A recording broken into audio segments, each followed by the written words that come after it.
Je suis photographe professionnel de formation, autodidacte, mais bon, ça a été mon métier pendant près de 40 ans. Et j'étais artiste avant d'être photographe. J'ai eu la chance de côtoyer des artistes barcelonais dans les années, à la fin des années 70. Puis je suis devenu photojournaliste, puis journaliste, puis communicant auprès d'institutions. Donc voilà, ça c'est ma carrière. Mais je commençais déjà à travailler l'image bien avant d'être photographe professionnel, et je n'ai jamais lâché ça. Ça fait partie vraiment de ma vie depuis plus de 40 ans. Je trouvais ça très intéressant parce que je m'attendais à travailler sur le vin, sur la vigne. Et en fait, Pamela Naidoo, qui a mené cette opération, nous a invités à sortir justement de ce champ traditionnel. On est sorti totalement de l'œnologie, de tout ce qui avait trait au vin, pour travailler sur les émotions et les sensations que nous ont procuré de vins particuliers, qu'on a dégusté ensemble. Je trouvais ça assez intéressant de ne pas travailler sur le vin, mais sur ce que le vin m'a procuré comme sensation. C'est assez spécial, assez intéressant.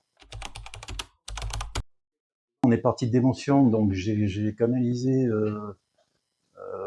tout ce que j'avais retranscrit comme émotion, comme souvenir, comme odeur, comme sensation, et j'ai cherché des images qui correspondent à ça, qui retranscrivent précisément tel et tel point. Sur chacune des deux images, j'ai travaillé avec trois photographies que j'ai mixées à ma façon, comme j'ai fait pendant des années. C'est l'image que j'ai réalisée après l'évocation du vin blanc que nous avons dégusté. Donc pour moi, il y avait une idée de sous-bois, de mousse, de forêt, de lac, quelque chose d'assez paisible, d'un peu brumeux, de pas trop typé, assez léger, assez soft.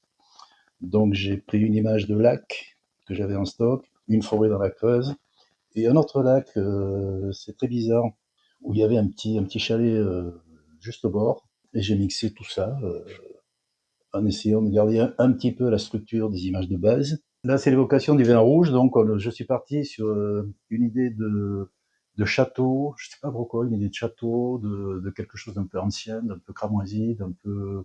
Quelqu'un dans la séance de dégustation a cité le mot de cardinal. J'avais un peu cette idée de pourpre, de quelque chose d'un peu sombre, d'un peu ancien, avec à nouveau, comme pour le blanc, c'est assez curieux, une idée de brume aussi, quelque chose d'assez assez soft. Donc on retrouve des couleurs un peu cramoisies, un peu anciennes, un peu antiques, avec quand même une touche de peps qu'on n'a pas dans le vin blanc. Je crois qu'allier le vin et l'art de la façon dont on le fait là est extrêmement intéressant parce que justement on sort du... Les gens qui vont venir faire une dégustation vont d'abord apprécier un produit et en même temps se confronter à la vision qu'ont eu les artistes de ces produits-là, qui n'a rien à voir avec le produit lui-même, mais plutôt avec les sensations qu'on donne à ces produits. Je trouvais ça extrêmement intéressant. Alors j'ai un petit peu l'habitude de ce genre d'exercice, mais c'est toujours passionnant. C'est un véritable challenge d'avoir ce travail imposé, de sortir de ses habitudes, de sortir de ses pratiques même quelquefois habituelles, pour produire quelque chose qui est totalement différent de ce qu'on a l'habitude de faire. Voilà.